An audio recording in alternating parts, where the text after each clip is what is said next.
जय श्री राधे। श्री हरिवंश राधा वल्लभ लाल की जय। हरिवंश महाप्रभु की जय। परम पूज्य गुरुदेव महाराज की सदा जय हो। बहुत बहुत स्वागत है आप सभी का। आइए सुनते हैं सखियों के शाम में बड़ी ही प्यारी सी लीला को, जिसका नाम है गोरस बेचन हो गई। तो देखते हैं सखी जो है, गोपी जो है, गोरस बेचने जा रही है। तो यहाँ पर बात हो रही है, सुनते हैं क्या बातें चल रही हैं सखियों के बीच में। सखियों, कल चलोगी गोरस बेचने? ललिता जीजी ने पूछा। हम सब जल भरने आई थी, उधर से बरसाने की सखियां भी आ गईं, श्री किशोरी जू को साथ लेकर। परस्पर मिलना, अभिवादन हुआ और सब घड़े मांजने धोने में लग गईं। गोरस बेचने नंदीश्वरपुर की बालाएं चौंक कर देखने लगी उनकी ओर। हाँ गोरस, आश्चर्य क्यों हो रहा है? श्यामाजू बोली। हम सब जा रही हैं कल दोपहर को, किंतु गोरस लेगा कौन और हम विनिमय में क्या लेंगी? फिर मैया बाबा जाने देंगे? मैंने पूछा। अन्य बातें रहने दो, बाबा मैया को मना लेना। कैसे? सो तुम अपनी बुद्धि का प्रयोग उपयोग करना, विशाखा जीजी ने कहा। क्यों री, ऐसी छोटी दहेड़ी का क्या करेगी? मैया ने रात दही जमाते समय पूछा। जब मैं एक छोटी मटुकिया में दूध जमाने लगी। मैया, मैं कल दही बेचने जाऊंगी। क्या कहा री, कहाँ जाएगी? मैया ने चौंक कर पूछा। दही बेचने बरसाने और नंदगांव की सभी बहनें जा रही हैं, और तो और श्री वृषभानु नंदिनी भी जा रही हैं।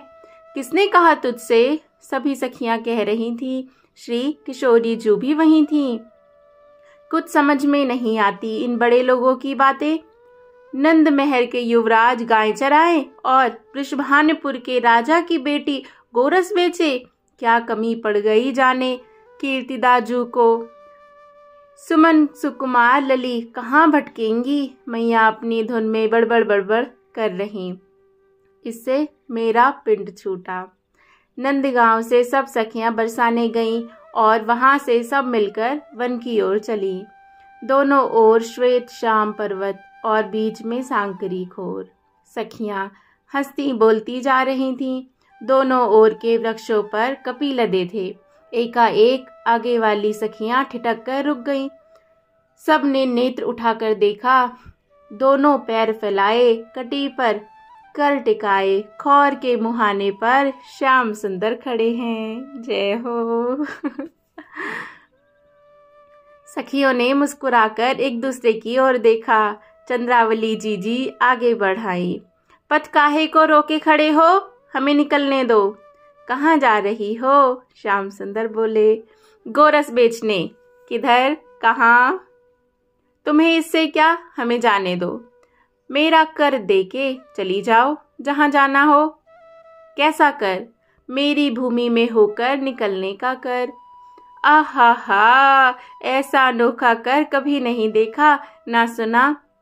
भूमि तुम्हारी है कि राजा की? इस भूमि का तो मैं ही राजा हूँ।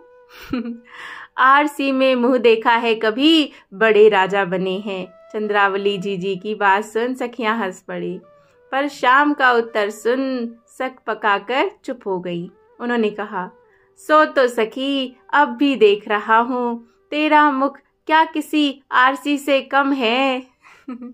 पथ छोड़ो। चंद्रावली जीजी ने स्वर और नेत्र कड़े किए। बहुत बातें बनानी आ गई हैं। बातें बनाना मुझको भी अच्छा नहीं लगता सखी। तुम मेरा कर दो और अपना पथ पकड़ो। हम नहीं देंगी। मैं तो लूंगा। राजी से नहीं दोगी तो बलजोरी से लूंगा। बरजोरी? हाँ सखी, बलजोरी। लाज नहीं आती कहते? छोरियों से बलजोरी करते हो। तुम अपने लाज उतार के खूंटी पर टांग दी तो मैं कितनी देर उसे थामे रहूंगा।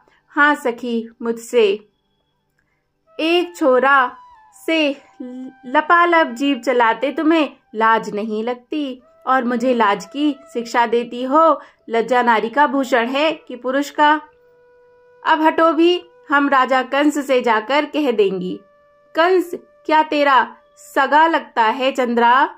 तेरी कृपण हो तुम की चुल्लू भर गोरस के कारण कंस तक दौड़ी चली जाओगी। जा इसी घड़ी जाकर कह दे। श्याम ने झटपट कर दहेड़ी छीन ली। फिर तो वन की झाड़ियों से चींटियों की भांति उनके सब सखा हा हा हू करते निकले। श्याम दहेड़ियां छीन छीन कर उन्हें थमाते जाते। कितने हार टूटे, चुनरियां फटी, कोई गिनती नहीं। हम सब ने मिलकर श्री किशोरी जू को घेर लिया। अरे कन्नू, तेरी मटुकिया तो रही गई रे, मधुमंगल ने कहा तो कान फिर दौड़े। देखो कृष्ण, इस दहेड़ी को हाथ लगाया तो अच्छा ना होगा। क्या करेगी रीतू? कहकर श्याम ने किसी को धक्का दिया, किसी को झटका और उछलकर दहेड़ी पकड़ ली। श्री राधा जू ने तो जैसे स्वयं ही सौंप दी। अंगूठा दिखाते हुए श्याम सुंदर पर्वत पर चढ़ गए। फिर तो उस महाभोज को देखने में हम ऐसी लीन हुई कि अपने टूटे हारों और फटे गीले वस्त्रों की भी सुध भूल गईं। सांकरी खोर में गोरस की कीच मच गई। दहेड़ियों के टूटे टुकड़ों में कपी और पक्षी भोग लगाने लगे। श्याम सुंदर सखाओं के साथ हमें अंगूठा दिखाते, मुंह चिढ़ाते, एक दूसरे पर फेंकते हुए खाते और खिलाते रहे। अरे अब क्यों खड़ी हो यहाँ? सांझ हो जाएगी लौटते लौटते, भद्र ने कहा। अरे ये क्या हुआ री? मैया ने मेरी फटी चुनरी देखकर पूछा।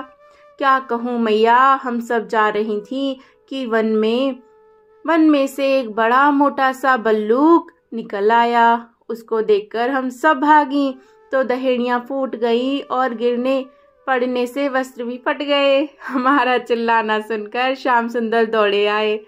उसको भगाकर हम सबको आश्वस्त करके पथ बताया, तब जाकर हम लौट पाई। सुनकर मैया ने आशीषों की झड़ी लगा दी। जय जय श्री राधे। सखियां बेचने दही, उनको क्या बेचना था, क्या उनको पैसे कमाने थे, यही तो लीला करनी थी ना कि श्याम सुंदर आएंगे, उनको पता था। जय जय।